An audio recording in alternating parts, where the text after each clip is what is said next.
देश भर के केमिस्ट यानी दवा दुकानदार आज दवाओं की ऑनलाइन शॉपिंग के विरोध में एक दिन की सांकेतिक हड़ताल कर रहे हैं। यानी कि एक दिन के लिए आज देश भर की दवा दुकानें बंद रहेंगी। दवा एक रेगुलेटेड कमोडिटी है जिसको लाइसेंस प्रेमिसेस से लाइसेंस जो वो है फार्मासिस्ट है सिर्फ वही बेच सकता है। तो जो ऑनलाइन फार्मेसीज हैं वो नकली प्रिस्क्रिप्शन जनरेट करके एआई से प्रिस्क्रिप्शन जनरेट करवा के आपको दवा प्रोवाइड करा रही हैं, जो कि आने वाली जनरेशन के लिए बहुत ही खतरनाक होगा। दवा के प्रोफेशन में हमेशा से ये बात कही जाती है, जब से हमने काम शुरू किया एज फार्मासिस्ट, कि दवाई कभी बेची नहीं जाती है, दवाई ज़रूरत के हिसाब से खरीदी जाती है। ठीक है, और यहाँ पर उसकी डेफिनेशन को बिल्कुल अलग कर दिया गया है। किस तरह से ये बिजनेस कैसे प्रभावित हो रहा है ऑनलाइन की वजह से आपका? सर बिजनेस तो प्रभावित हो ही रहा है, क्योंकि वो ज़्यादा डिस्काउंट 20-20, 25% ऑफर कर रहे हैं। कस्टमर आता है, कहता है जी हम वहाँ पे तो 25% मिल रहा है, आप डिस्काउंट दे ही नहीं रहे हैं। तो बिजनेस तो प्रभावित हो ही रहा है। जब AI generated prescription online generate करके उसको अपलोड करेगा और नशे की दवाइयाँ मंगाएगा, तो एटलीस्ट हमारा यंग ये जो यूथ है वो तो ख़राब हो रहा है ना। लोग हमें बड़ी इज्जत देते थे, आज की तारीख में वो कहते हैं क्या यार तू बेवकूफ़ बना रहा है, 20 तो वो दे रहा है, तू कह रहा है मार्जिन नहीं है। तो अंदर से ना बड़ी कोफ सी होती है कि किस प्रोफेशन में अभी तक टिके हुए हैं। पहले भी कस्टमर आता था और डॉक्टर साहब हमें कहता था। हाँ। और कोई डॉक्टर की भी पर्ची भी आती थी ना, वो कहता था ये देखो वो डॉक्टर ने ठीक दवाई लिखी है, ये नहीं लिखी। वो हमारे पे इतना फेथ करता था। अब तो नफ सीधा ही कह देगा, सामने वाला तो 20% दे रहा है, हाँ। वो 25% दे रहा है, आप कितना दे रहे हो।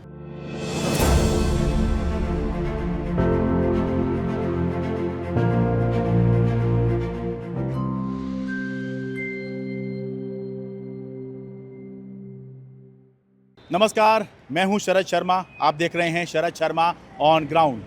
देश भर के केमिस्ट यानी दवा दुकानदार आज दवाओं की ऑनलाइन शॉपिंग के विरोध में एक दिन की सांकेतिक हड़ताल कर रहे हैं। यानी कि एक दिन के लिए आज देश भर की दवा दुकानें बंद रहेंगी। तो अगर आपको अपने घर के आसपास केमिस्ट की शॉप, दवा दुकान अगर बंद मिले तो समझ जाइएगा ये एक दिन की सांकेतिक हड़ताल का ही असर है। अब मेरे साथ दवा दुकानदार हैं, केमिस्ट हैं, जो ये मुद्दा उठा रहे हैं और इस एक दिन की सांकेतिक हड़ताल के ज़रिए एक बहुत बड़े मुद्दे को उठाने की कोशिश कर रहे हैं। सर अपना नाम बता दीजिए और अपना संस्था बता दीजिए। मेरा नाम विजय सैनी है। मैं RDCA जो retail and chemist distributor association Delhi का है, उसमें एज ए वाइस प्रेसिडेंट की पोस्ट पर हूँ। ठीक है, बताइए कि ये ऑनलाइन शॉपिंग क्या इतना बड़ा इशू आप लोग का बन गया है कि आप लोग को आज एक दिन की सांकेतिक हड़ताल करनी पड़ी है? हमने कभी सुनी नहीं है इससे पहले कि केमिस्ट जो है हड़ताल कर रहे हों। आपने सुना होगा कोई भी ट्रेड जो होता है वो कभी भी नियम को कड़े करने के लिए जोर नहीं लगाता है। हमारा ही एक ऐसा संस्थान है जो हम चाहते हैं कि कड़े नियम बनाए जाएं, दवा जो है प्रॉपर सुचारू तरीके से बेची जाए, दवा जो है बिल्कुल भी रिलैक्स तरीके से ना बेची जाए। हाँ। क्योंकि इसके अंदर ऑनलाइन जो मेडिसिन जो बेची जा रही हैं वो किसी भी नियम और कायदे के अंदर नहीं है और वो कोई भी नियम और कायदा नहीं मानती हैं और वो धड़ल्ले से ही एंटीबायोटिक्स बेच रही हैं, नार्कोटिक ड्रग्स आइटम्स बेच रही हैं, असली नकली दवाइयाँ बेच रही हैं और बहुत कुछ ऐसा बेच रही हैं जो कि एक नॉर्मल तरीके से नहीं होना चाहिए। अच्छा, मतलब किस तरह से थोड़ा समझाइए कि मैं लगातार जो है दर्शक ये इस बात को ध्यान देंगे, मैं लगातार एक चीज़ कह रहा हूँ कि मैं ऑनलाइन शॉपिंग के विरोध में नहीं हूँ, लेकिन ऑनलाइन शॉपिंग की वजह से अगर जो परंपरागत दुकानें हैं उन पर असर पड़ रहा है, चाहे वो किसी भी चीज़ की हो। अभी हम केमिस्ट की बात कर रहे हैं, दवा दुकानों की बात कर रहे हैं, दवा के व्यापारी की बात कर रहे हैं, लेकिन ऑनलाइन की वजह से अगर परंपरागत दुकानें जो प्रभावित होती हैं तो भाई इस पर संज्ञान लिया जाना चाहिए। ये कैसे, क्या हमारे देश में ऑनलाइन दवाओं का बिक्री ये अलाउ है? सर पहले तो मैं आपको बताना चाहूँगा कि ऑनलाइन दवा की बिक्री हमारे देश में अलाउ नहीं है और कोई भी इसके ऊपर कानून नहीं है। गवर्नमेंट ने इसके ऊपर कानून लाने की कोशिश की थी GSR 817 के तहत, जो कि अंडर कंसिडरेशन है और हाई कोर्ट ऑफ दिल्ली से इसके ऊपर स्टे लगा हुआ है ऑनलाइन सेल ऑफ मेडिसिन के ऊपर। तो आज की डेट में कोई भी ऐसा कानून नहीं है जिसके अंतर्गत आप ऑनलाइन मेडिसिन बेच सकते हैं भारतवर्ष में। अच्छा, लेकिन क्या रोकने के लिए कोई कानून है कि आप ऑनलाइन दवाएं नहीं बेच सकते, ऐसा है क्या? सर कानून ही नहीं है कोई ऑनलाइन। जब हमारा 1945 का ये ड्रग एंड कॉस्मेटिक एक्ट बना हुआ है उसके अंदर ऑनलाइन नाम की चीज़ एग्जिस्ट नहीं करती थी। तो आज का ऐसा कोई भी कानून नहीं है जिसमें ऑनलाइन सेल या परचेज के ऊपर कोई रोक है। तो हम ये चाह रहे हैं कि कोई भी दवा का व्यापार हो, क्योंकि दवा एक रेगुलेटेड कमोडिटी है। दवा कोई ग्रोसरी नहीं है, कोई जूता चप्पल कपड़ा नहीं है जिसको कोई भी खरीद या बेच सकता है। दवा एक रेगुलेटेड कमोडिटी है जिसको लाइसेंस प्रेमिसेस से लाइसेंस जो वो है फार्मासिस्ट है सिर्फ वही बेच सकता है। एक प्रॉपर प्रिस्क्रिप्शन की आवश्यकता होती है जिसके लिए दवा को बेचने के लिए। तो जो ऑनलाइन फार्मेसीज़ हैं वो नकली प्रिस्क्रिप्शन जनरेट करके AI से प्रिस्क्रिप्शन जनरेट करवा के आपको दवा प्रोवाइड करा रही हैं, जो कि आने वाली जनरेशन के लिए बहुत ही खतरनाक होगा। ओ देखिए, ये एक अहम बात इनकी बात से निकल के आई। हमारे देश में दवाओं की ऑनलाइन बिक्री को अलाउ करने के लिए भी कोई कानून नहीं है, और इसको रोकने के लिए भी, ऑनलाइन बिक्री दवाओं की इसको रोकने के लिए, अलाउ करने के लिए, दोनों के लिए ही कोई कानून नहीं है। इस वजह से जहां दवाओं की दुकानें खुली हुई हैं, वहीं दवाओं की ऑनलाइन दुकानें भी खुली हुई हैं, और उससे जो है दवाई बिक रही है। और ये लोग ये आरोप लगा रहे हैं कि भाई इससे हो क्या रहा है, ऑनलाइन जो है प्रिस्क्रिप्शन भी जो है AI से जनरेट हो जा रहा है। ये कह रहे हैं आप? बिल्कुल सर, बिल्कुल सही बात है। AI से जब प्रिस्क्रिप्शन जनरेट हो जाएंगे, नॉर्मली अगर आपने देखा होगा, आप दवा खरीदने जाते हैं तो किसी भी दुकान पे आपको एक प्रिस्क्रिप्शन होती है जो डॉक्टर इशू करता है। हाँ। हमारे देश में 3 किस्म की दवाएं बिकती हैं, H1 और OTC। OTC मेडिसिन आप किसी भी काउंटर से जाके बिना प्रिस्क्रिप्शन के खरीद सकते हैं। H और H1 मेडिसिन खरीदने के लिए आपको एक डॉक्टर की वैलिड प्रिस्क्रिप्शन की आवश्यकता होती है। ठीक है। बिना प्रिस्क्रिप्शन के आपको वो दवा नहीं मिलेगी। तो अगर आप नॉर्मल किसी फार्मेसी पे, नॉर्मल किसी दुकान पे जाते हैं, आपको प्रिस्क्रिप्शन देनी पड़ती है, उसके ऊपर आपको दवा इशू की जाती है। लेकिन उसके दूसरी तरफ ऑन कॉन्ट्ररी, अगर आप ऑनलाइन में जाते हैं तो आपको वहाँ पे किसी भी चीज़ की ज़रूरत नहीं है। आप वहाँ पे एक अपनी दवाई के लिए डिमांड डालिए, वहाँ से एक फेक कॉल आती है, नोबडी नोज़, कोई नहीं जानता वो डॉक्टर है, एक क्लर्क है, एक टाइपिस्ट है, क्या है, वहाँ से आपको वो कॉल करके फिर आपको जो आपको मेडिसिन चाहिए वो वहाँ से दे देता है। तो अगर इसी तरीके से दवाओं का और डॉक्टरों का नेक्सस ऑनलाइन के ऊपर चलेगा, तो आप कैसे कह सकते हैं कि वो एक सेफ मेडिसिन है या सेफ प्रोसेस है? ठीक है। आपका क्या नाम है जी? मेरा नाम कुलदीप सिंह है। अब ये बताइए, ये अगर AI से अगर कोई प्रिस्क्रिप्शन बन जा रही है, लोग घर बैठे अगर ये सुविधा ले ले रहे हैं कि भाई उनको जाना नहीं पड़ रहा, टाइम भी उनका एक्स्ट्रा नहीं लग रहा, तो इसमें आपको क्या आपत्ति हो रही है? आपत्ति हमें ये है, हम जनसेवा के लिए यहाँ पे खड़े हुए हैं, हमेशा तैयार रहते हैं कि हमारी जो आम जनता है उसको किसी भी तरह का दुष्प्रभाव ना हो, हमारे जो यंग यूथ है हाँ। उसको कल को नशे के आदी नहीं हो जाएं। अब एक बात बताइए, जब AI जनरेटेड प्रिस्क्रिप्शन एक यंग यूथ हमारा ऑनलाइन जनरेट करके उसको अपलोड करेगा और नशे की दवाइयाँ मंगाएगा, तो एटलीस्ट हमारा यंग ये जो यूथ है वो तो ख़राब हो रहा है ना, वो नशे की लत उनको पड़ रही है। आप देख सकते हो बहुत सारे लोगों को आपको नशे की दवाइयाँ बड़ी इजीली मिल जाती हैं ऑनलाइन, है ना। अच्छा। ऑफलाइन ये प्रोसेस नहीं है, ऑनलाइन बहुत स्ट्रिक्ट, क्योंकि हम जानते हैं कि किस दवाई को हमें देना है, और वो भी हम ऑन प्रिस्क्रिप्शन ही देते हैं, वैलिड प्रिस्क्रिप्शन के साथ। AI से क्या नशे की दवाई भी ऑर्डर हो जा रही है, ऐसा हो रहा है बिल्कुल, क्या? किसी भी तरह की दवाई वहाँ से। आप एक बात बताइए, जब AI से हमने प्रिस्क्रिप्शन बना लिया, हाँ। तो वो कैसे वेरीफाई करेंगे ऑनलाइन वाले कि ये जेन्युइन है या AI से जनरेटेड है या किस तरह का प्रिस्क्रिप्शन है? अच्छा। तो वो तो मेडिसिन दे देंगे। हाँ, हाँ, जी। ठीक है। हाँ, सर, ये जो आपने सवाल पूछा है कि प्रिस्क्रिप्शन के बारे में, प्रिस्क्रिप्शन की वैलिडिटी कैसे होगी कि जो प्रिस्क्रिप्शन देने वाला है वो असली डॉक्टर है या नहीं है, ये आप कैसे वैलिडेट करोगे? उसके अंदर AI से जनरेट हो रही है, वहाँ पे बैठ के क्लर्क बना रहा है, कौन बना रहा है? जो प्रिस्क्रिप्शन जो हमारी जनरेट होती है या टेली कॉलिंग के थ्रू, जो टेली कंसल्टेंसी है, टेली कंसल्टेंसी गाइडलाइंस में भी क्लियरली कहा गया है कि अगर कोई आदमी किसी डॉक्टर से टेलीफोनिकली कंसल्ट करता है तो पहली चीज़, वो डॉक्टर और पेशेंट एक दूसरे को पहले से नोन होना चाहिए। अच्छा। और दूसरी बात, डॉक्टर को उसकी हिस्ट्री पता होनी चाहिए। तो अगर आप डायरेक्ट ही उसके ऊपर कॉल करके पूछेंगे तो ना तो आज तक वहाँ उस पर नाम पूछता, ना एज पूछता, और जानने की तो आप बात ही छोड़ दीजिए उसके अंदर। तो जो टेली कॉलिंग की गाइडलाइंस हैं उसको भी दरकिनार करके ये इस तरीके से मेडिसिन का कारोबार किया जा रहा है। आप ये देखिए, एक ही प्रेमिसेस के अंदर डॉक्टर और अगर वहाँ पे फार्मेसी है, तो आपको नहीं लगता कि धांधलेबाजी होगी, आपस में मिली भगत होगी, वही वो मेडिसिन प्रिस्क्राइब कर रहे हैं और वही वो उसके अंदर दे रहा है। वो ये तो सेल बढ़ाने के जरिए हो गया, किसी पेशेंट को या किसी कंज्यूमर को ठीक करने के लिए थोड़ी दवाई बेची जा रही है। मेरे मन में एक बात आ रही है कि अगर AI ही डॉक्टर का काम करने लग जाए तो फिर डॉक्टर की ज़रूरत क्या है? क्योंकि भाई AI जो है वो क्या गारंटी है इस बात की कि भाई वो सही से डायग्नोस कर पाएगा कि भाई सामने वाला जो है वो क्या चाह रहा है या उसकी रिक्वायरमेंट कैसी है? क्योंकि बॉडी टू बॉडी जो दवाई हो सकता है आप पे असर कर रही है, इन पे असर ना करे, या इनकी जो ज़रूरत है या उनकी मेडिकल कंडीशन जो है सबकी अलग अलग हो सकती है। तो AI से अगर कुछ जनरेट हो रहा है तो ये तो बहुत रिस्की भी हो सकता है। बिल्कुल सर, ये तो बहुत रिस्की है। इसके अंदर ह्यूमन बॉडी वेरी करती है पर्सन टू पर्सन। जो चीज़ आपके लिए ज़रूरी है हो सकता है मेरे लिए ज़रूरी ना हो, चाहे हमारे पैरामीटर उसके अंदर सेम हो। तो एक डॉक्टर की कंसल्टेंसी, फिजिकल कंसल्टेंसी इसीलिए रिक्वायरमेंट है। लेकिन इसमें क्या असली डॉक्टर का नाम आता है इसमें जो AI से जनरेट करते हैं ये लोग? सर, ये कोई नहीं जानता वो डॉक्टर है भी या नहीं है, उनकी प्रिस्क्रिप्शन है या नहीं है, वो वेरीफाई कैसे होगी? हम सरकार से, हमारी सरकार से यही सिर्फ गुजारिश है कि इसके अंदर जो भी कोई आप उसमें कानून लाते हैं वो वेरिफिकेशन होनी चाहिए। उसके अंदर प्रिस्क्रिप्शन जनरेट होती है तो that should be verified enough. हमारे पास अगर प्रिस्क्रिप्शन आती है तो हम आसपास के डॉक्टर्स की प्रिस्क्रिप्शन को देख के पहचान लेते हैं, उनकी राइटिंग को पहचान लेते हैं कि ये XYZ डॉक्टर ने लिखी है या नहीं लिखी है प्रिस्क्रिप्शन। फेक प्रिस्क्रिप्शन तो नहीं लेके आया कोई इसके अंदर। AI के जनरेटेड प्रिस्क्रिप्शन में आप उसको कैसे बताएंगे कि ये प्रिस्क्रिप्शन है या नहीं है? ठीक है, आप बताइए सर। जनरल प्रैक्टिस जो हो रहा है इसमें ऑनलाइन में, हाँ। पेशेंट दिल्ली में बैठा हुआ है और जब वहाँ से कांटेक्ट आता है, डॉक्टर के नाम से कोई भी फ़ोन करता है कि I am so and so doctor from this thing app, तो वो जब जनरेट होती है तो वो चेन्नई से जनरेट होती है, मुंबई से जनरेट होती है। अच्छा। ठीक है, फिजिकल एग्जामिनेशन का तो क्वेश्चन ही नहीं पैदा होता है। हाँ। ठीक है, सिम्टम्स पूछे नहीं जाते हैं, यहाँ तक क्वेश्चंस पूछे जाते हैं कि आपको क्या दवाई चाहिए। ठीक है, अच्छा। तो जो हैबिट फॉर्मिंग ड्रग्स हैं, शेड्यूल H1 ड्रग्स हैं, रिस्ट्रिक्टेड ड्रग्स हैं, वो प्रिस्क्राइब कर दी जाती हैं पेशेंट के कहने पर, क्योंकि उनको तो वहाँ पे बिजनेस चाहिए सिर्फ। ठीक है, और उस प्रिस्क्रिप्शन को कितनी बार रिपीटेडली मिसयूज़ किया जाएगा उसके ऊपर भी कोई बंदिश नहीं है। हमारे ट्रेडिशनल फार्मेसीज़ में हमारे पास जब कोई प्रिस्क्रिप्शन आती है, जब हम उसको ऑनर करते हैं, वैलिड प्रिस्क्रिप्शन को आफ्टर वेरिफिकेशन हम उसके ऊपर स्टैंपिंग कर देते हैं that it has been dispensed.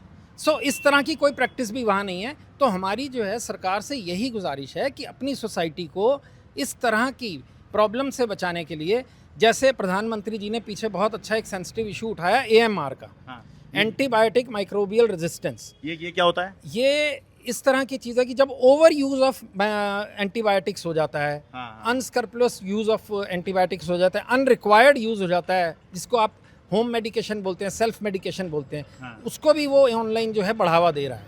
क्योंकि आपने जो मांगा एज अ पेशेंट, वो आपको वहाँ पर वो वाला जो फेक डॉक्टर है, will call it a fake doctor, वो प्रिस्क्राइब कर देता है। वो कभी भी आपको कंट्रोल नहीं करता। आप इस चीज़ को वेरीफाई भी कर सकते हैं किसी भी ऐप पर जाके। आपको जब वो पूछेंगे कि प्रिस्क्रिप्शन है, नहीं है, अच्छा जी अभी आपको कॉल आएगा हमारे डॉक्टर से कॉल आया, आपको क्या है जी, खांसी जुकाम है, और खांसी जुकाम के बाद आप चाहे पेट का एंटीबायोटिक मांग लें, चाहे कुछ भी मांग लें, चाहे नींद की दवाई मांग लें, वो आपको प्रिस्क्राइब होकर कंप्यूटराइज निकल के आ जाएगी। फिर उस प्रिस्क्रिप्शन को आप जितनी मर्जी बार यूज़ कीजिए, ठीक है ना, और मिस यूज़ कीजिए। तो मिस यूज़ बहुत ज़्यादा हो रहा है और AMR बहुत तेज़ी से बढ़ रहा है। इसके बारे में मोदी जी ने भी अपने पीछे एक वाक्य में बोला था, और AMR हमारे को बहुत ज़्यादा चैलेंजिंग है आने वाले समय। ये AMR को आपको साधारण शब्दों में समझा दूं। AMR जैसे बता रहे हैं, फुल फॉर्म क्या इसकी? Anti microbial resistance. ये सीधे शब्दों में इसका मतलब ये है कि भाई एंटीबायोटिक जो होता है, जैसे मान लो आपको बुखार हो गया, वायरल बहुत एक कॉमन सा बुखार है, ये हो गया, तो इसको बहुत जल्दी ठीक करने के लिए जो है आप एंटीबायोटिक ले लेते हैं, आपको लगता है बुखार उतर गया हमारा। लेकिन इससे होता क्या है, जो एंटीबायोटिक होता है ये हमारे शरीर के अंदर जो बुरे तत्व हैं उनको तो मारता ही मारता है, ये अच्छे तत्वों को भी मार देता है। यानी कि समझिए हमारे अंदर के राक्षस को भी मारता है और देवताओं को भी मार देता है। तो इसकी वजह से होता यह है कि आप अगर यही करते रहेंगे तो आप इसके आदी भी हो जाएंगे, और आगे चल के आपको ये जो एंटीबायोटिक है ये दवाइयाँ असर भी नहीं करेगी, आपका शरीर खराब हो जाएगा। तो इसलिए इनका इस्तेमाल कम होना चाहिए। तो इसी की बात कर रहे हैं कि अगर आप जो हैं ऑनलाइन इसका प्रिस्क्रिप्शन एक बार ले लेंगे और लेते रहेंगे तो भाई आप ही को नुकसान होगा, उसी की ये बात कर रहे हैं। हाँ जी, आपको नुकसान होगा सर, सबको नुकसान होगा, क्योंकि वो bacteria survival of the fittest है। अच्छा, वो बैक्टीरिया अपने आप को सर्वाइव करने के लिए उससे ज़्यादा स्ट्रांग बनेगा। हमारे यहाँ आज की तारीख में एंटीबायोटिक्स के लिए कोई रिसर्च नहीं है पूरे वर्ल्ड के अंदर, जहाँ थी वहीं की वहीं है। ठीक है, बहुत थोड़े से चेंजेस आ रहे हैं। जिस दिन नए एंटीबायोटिक कोई नहीं आ रहा, क्योंकि उसको बनाने के लिए बहुत खर्चे हैं। अच्छा, इतने अच्छे एंटीबायोटिक्स हमारे बने हुए हैं, अगर हम उनका यूज़ जो है वो गलत करेंगे तो बैक्टीरिया स्ट्रांग होता चला जाएगा, जिसको आप सब ये MR कह रहे हो। हाँ। ये वो चीज़ है, जब बैक्टीरिया स्ट्रांग हो जाएगा तो हम बचेंगे कैसे?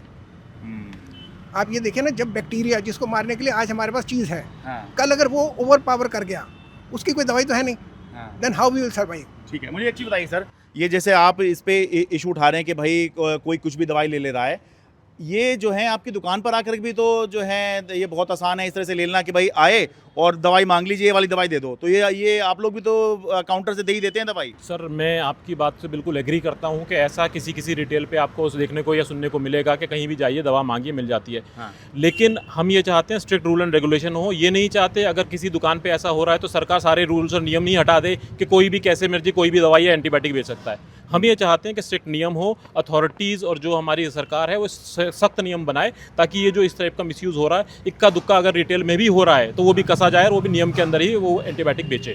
तो हम ये चाह रहे हैं स्ट्रिक्ट नियम होनी चाहिए। गवर्नमेंट से हमारी डिमांड भी यही है कि इस ऑनलाइन के ऊपर और रिटेल के ऊपर सबके ऊपर एक स्ट्रिक्ट नियम बनाया जाए, ताकि अननेसेसरी यूज़ ऑफ एंटीबायोटिक ना हो, अननेसेसरी जो जितनी भी मेडिसिन है उसको एक रिटेल कमोडिटी की तरह ना बेचा जाए।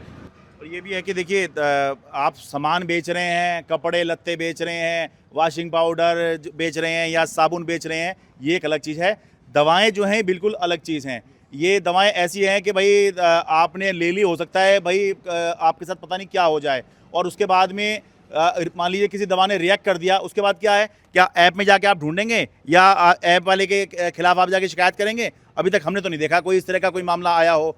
हाँ, कस्टमर केयर नंबर तक नहीं होता इन ऐप्स का। आप उनसे दवा लेते तो हैं, कल की डेट में रिएक्ट कर जाए, गलत आ जाए, तो आप उसमें क्या करेंगे? उसके अंदर आपके पास कोई ऑप्शन नहीं है। नॉर्मल रिटेल फार्मेसी में अगर आपको गलत मिल जाता है तो आप क्या करेंगे उसके अंदर? आप रिटेल पे जाते हैं, जी मेरे को रिएक्ट कर गई, ये प्रॉब्लम है, ये दिक्कत है, ये समझ नहीं आ रही, डॉक्टर से बात करके उसको चेंज करवा लेते हैं उसके अंदर।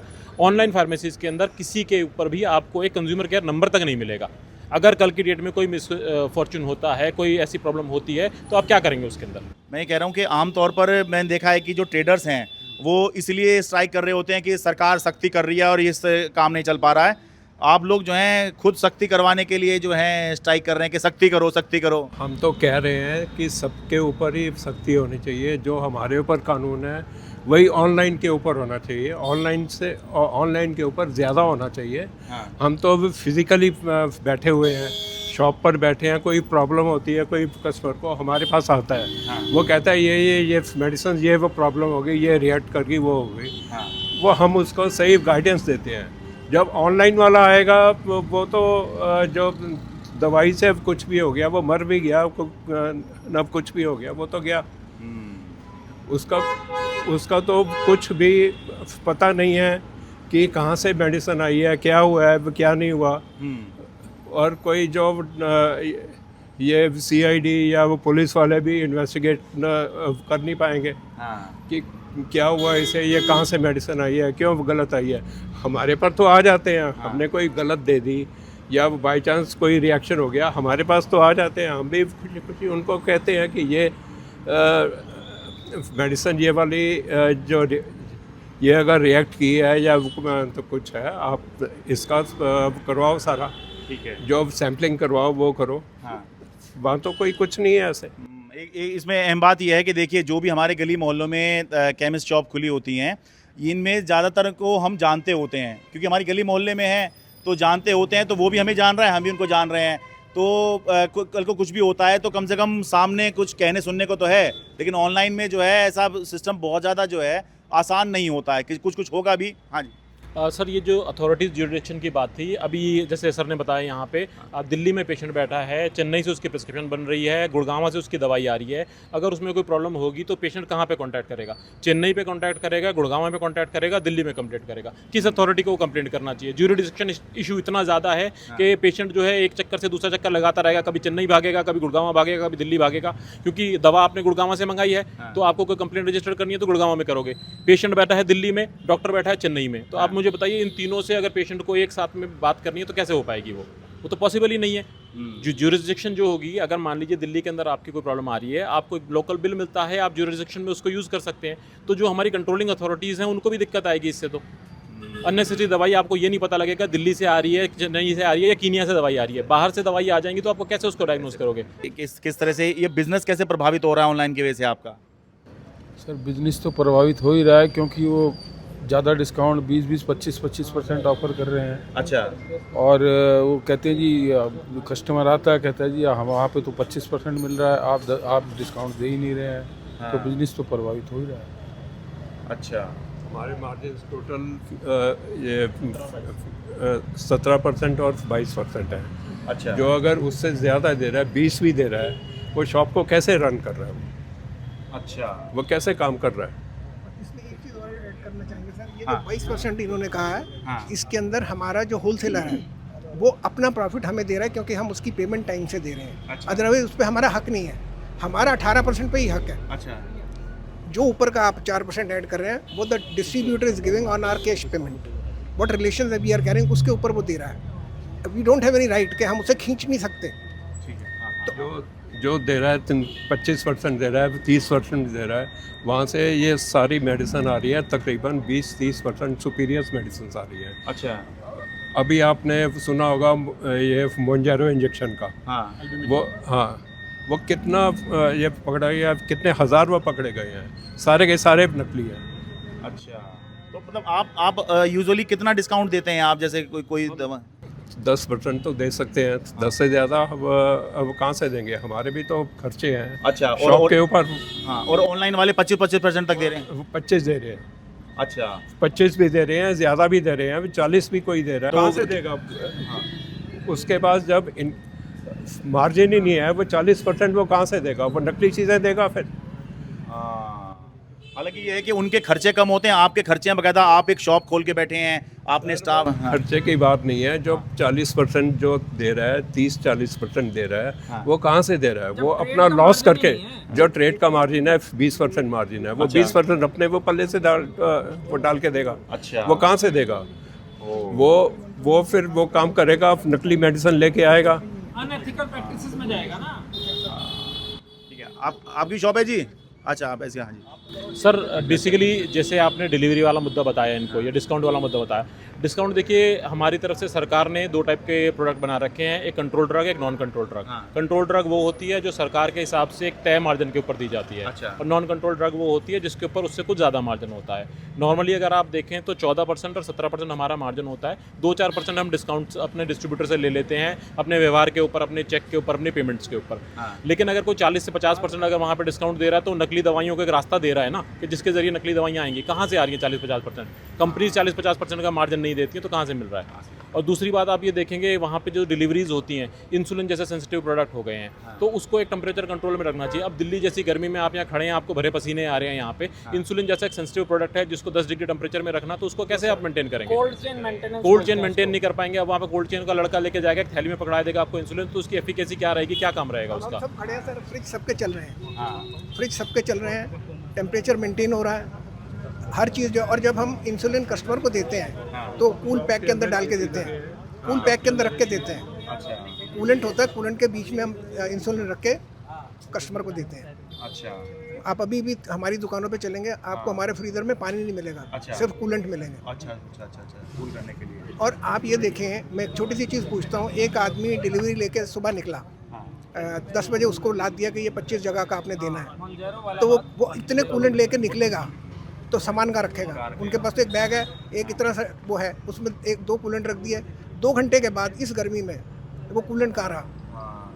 गर्मी हो जाएगा सारा। वो तो सारा गर्म हो जाएगा। तो उस एफिकेसी को कौन चेक कर रहा है? अच्छा, दिक्कत क्या आ रही है कि किसी को पता नहीं है कि ये कहाँ से चीज़ आ रही है, कहाँ जा रही है, उसका इफेक्ट क्या हो रहा है। उसके बाद क्या होता है, कस्टमर हमें क्या कहता है यार इंसुलिन पता नहीं वहाँ से मंगाई थी तो असर नहीं की, तेरे से लिया था तो यार असर हो रहा है। अब हमें खुद पे घबराहट हो जाती है कि यार पहले कहीं ये ना कल को हमारा नाम ये कहते हैं कि तुमसे ली थी, काम नहीं कर रहे।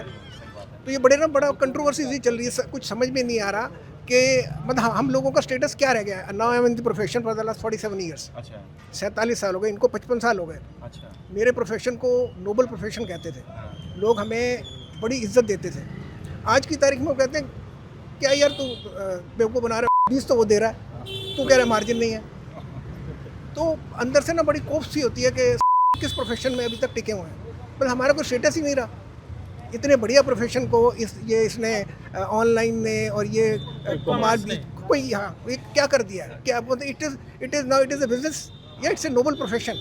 मुझे तो अब ये कहने में भी बड़ी दिक्कत होती है किसी को कि भाई आप क्या काम करते हो। मैं कहता हूँ अगर उससे कहूँगा ना दवाई का काम कर, बड़ा मार्जिन है, 25 तो मेरा पड़ोसी दे रहा। अब उसको ये लगता है हमारे कि पास वो पहले भी कस्टमर आता था और डॉक्टर साहब हमें कहता था। हाँ। और कोई डॉक्टर की भी पर्ची भी आती थी ना, वो कहता था ये देखो वो डॉक्टर ने ठीक दवाई लिखी है, ये नहीं लिखी। हाँ।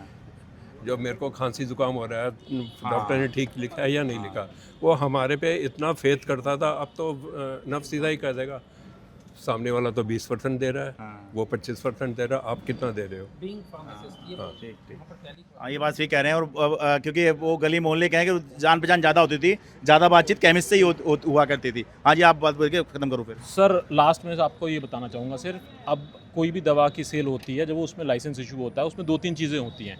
एक तो आपका प्रेमिसेस जहाँ के लिए आपको लाइसेंस मिलता है, आप प्रेमिसेस के बाहर दवा नहीं बेच सकते हैं। दूसरी बात, एक फार्मासिस्ट, आपके वहाँ पे एक फार्मासिस्ट अवेलेबल होना चाहिए। तीसरी बात होती है प्रिस्क्रिप्शन, वहाँ पे प्रिस्क्रिप्शन आपको एक वैलिड प्रिस्क्रिप्शन होनी चाहिए जिसके ऊपर आप दवा को देंगे। चौथी बात उसके अंदर होती है पेशेंट काउंसलिंग, आपको पेशेंट को काउंसिल करना है। कोई भी आपको दवा लेने आता है, कोई भी दवा के बारे में इतना नहीं जानता है, उसको 10 किस्म की दवा दे दी जाएगी, तो सुबह कौन सी लेनी है, शाम को लेनी है, खाली पेट लेनी है, भरे पेट लेनी है, कैसे लेनी है, क्या लेनी है। तो पेशेंट काउंसलिंग जो है ना, फार्मेसी का एक बहुत बड़ा मुद्दा है, जिसके अंदर की आपको पेशेंट को बताना होता है कि किस तरीके से आपको ये दवा लेनी है। और चौथी एक चीज़ इसके अंदर जो आप देखी जाएंगी, एडवर्टीजमेंट। कभी भी किसी दवा की दुकान में आपने एडवर्टीजमेंट देखा कि आ जाओ जी, आज मैं सस्ता दे रहा हूँ, आज दवा फालतू ले लो। हमारी दवा एक नोबल प्रोफेशन है, हम इसका एडवर्टाइज नहीं कर सकते। ऑनलाइन फार्मेसीज इन सब का भरेआम खुलेआम उल्लंघन कर रही है। उनके यहाँ कोई फार्मासिस्ट अवेलेबल नहीं होता, कोई प्रिस्क्रिप्शन अवेलेबल नहीं होती। पेशेंट काउंसलिंग की तो बात मत कीजिए, एडवर्टाइजमेंट वो पूरा कर रहा है वहाँ पे, और प्रीमिसेस के बाहर तो अपना बेच ही रहे हैं। तो हमारी गवर्नमेंट से ये रिक्वेस्ट है कि तो GSR 817 और GSR 220, GSR 817 जो ऑनलाइन फार्मेसीज को लाने के लिए ड्राफ्ट रेगुलेशन लाई गई थी, उसको फिलहाल खारिज करें। और जो हमारी है GSR 220, जो कि कोविड की एक्स्ट्राऑर्डिनरी सर्कमस्टेंसेज में इशू की गई थी डोर स्टेप डिलीवरी के लिए, जिसकी आड़ में ऑनलाइन फार्मेसी आज की डेट में खुलेआम काम कर रही है। तो ये दो नोटिफिकेशन को यहाँ पर बिल्कुल ही निरस्त किया जाए या रिवोक किया जाए, विलंबित किया जाए। एक चीज़ मैं और बोलना चाहूँगा, बिल्कुल फाइनल। दवा के प्रोफेशन में हमेशा से ये बात कही जाती है, जब से हमने काम शुरू किया एज फार्मासिस्ट, कि दवाई कभी बेची नहीं जाती है, दवाई ज़रूरत के हिसाब से खरीदी जाती है। ठीक है, और यहाँ पर उसकी डेफिनेशन को बिल्कुल अलग कर दिया गया है कि आपको क्या चीज़ चाहिए जी, मैं वो बेचने को तैयार हूँ। आपको हैबिट फॉर्मिंग ड्रग चाहिए, आपको नींद की दवाई चाहिए, आपको एंटीबायोटिक चाहिए, आप बताओ कि व्हाट डू यू रिक्वायर। तो ये अगर ऐसी सिचुएशन अगर इंडिया में हो जाएगी तो क्या हम उसको अफोर्ड कर सकते हैं? हम उस महामारी से, हम उस AMR से जूझ पाएंगे? हम उस नशे की हैबिट से अपनी नेक्स्ट जनरेशन को बचा पाएंगे क्या? तो हमें दवा को बेचना नहीं है हमारे प्रोफेशन में। हमारे पास जो डिमांड आएगी, जो प्रिस्क्रिप्शन आएगी, पेशेंट हमसे दवाई को खरीदेगा अपनी रिक्वायरमेंट के हिसाब से। उसको 2 दिन की चाहिए, हम उसे बताएंगे कि नहीं सर ये एंटीबायोटिक आप 5 दिन लीजिए, पेन किलर आप बेशक 2 दिन खा लीजिए।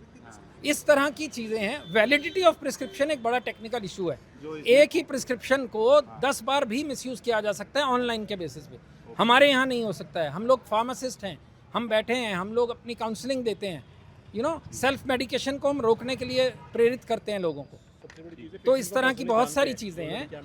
बहुत शुक्रिया जी। देखिए, तो 2 पक्ष हैं। एक तो आर्थिक पक्ष तो है ही इस मामले का कि भाई ऑनलाइन वाले ज़्यादा डिस्काउंट कैसे ऑफर कर रहे हैं, जब जो दुकानदार सालों से काम कर रहे हैं वो उतना ऑफर नहीं कर पा रहे हैं। इनका कहना है मार्जिन उतना है नहीं, तो इतना कहाँ से ऑफर कर रहे हैं। तो पहली बात। तो दूसरा, भाई इसमें कोई सिस्टम नहीं है भाई, ना तो कोई रोकने के लिए कानून है, ना कोई अलाउ करने के लिए कानून है। तो शिकायतें ये जो ट्रेडिशनल केमिस्ट हैं, सालों से जिनकी दुकानें हैं, उन्हीं का ये कहना है कि भाई कोई इसमें कोई सिस्टम नहीं है, कोई कैसे ही प्रिस्क्रिप्शन बन जा रही है, AI से प्रिस्क्रिप्शन बन रही है और कुछ भी चल रहा है। और बड़ी बात जो इसमें है, जो दिखाई भी देती है, वो ये है कि आपने देखा होगा कभी भी जैसे आप दवाई की दुकान पे जाते हैं तो आपको सामान इस तरह से मिल जाता है कि आप ये ले लीजिए, इतने में आपको ये दे दूंगा मैं, आप ये ले लीजिए, मैं इतने में दे दूंगा, या अगर 2 लेंगे तो इतने में लगा दूंगा। ये मोल भाव टाइप सा जो है पहले नहीं चला करता था, लेकिन अब जो है जब से ऑनलाइन का ये सिस्टम आया है तब से ये ऑनलाइन से जो है वैसे भी जो है दिखाई देना शुरू हो गया है। तो भाई इसलिए सरकार को चाहिए इस पे जो है नियम कानून इसके मजबूत बनाए, और जो पुराने केमिस्ट हैं पहले से काम कर रहे हैं उनके साथ मिल बैठ के इस ट्रेड को समझकर और कानून बनाया जाए। और ये ध्यान रखा जाए कि कोरोना में जो चीज़ शुरू हुई थी, ये ज़्यादातर जो ऑनलाइन चल रहा है, ये इसकी शुरुआत जो है या इसको गति जो मिली वो कोरोना के दौर से मिली, लेकिन आज जो है ये आदत बन चुकी है, क्योंकि सुविधा है, घर बैठे मंगा लेते हैं और ज़्यादा कुछ करना नहीं पड़ता। तो भाई ये दवाई है, ये जो है खाने पीने का आइटम या पिज़्ज़ा या चाट पापड़ी ना बन जाए, तो ये जो है देखना बहुत ज़रूरी है। दिल्ली से अपने कैमरा सहयोगी अमन कुमार के साथ मैं शरद शर्मा।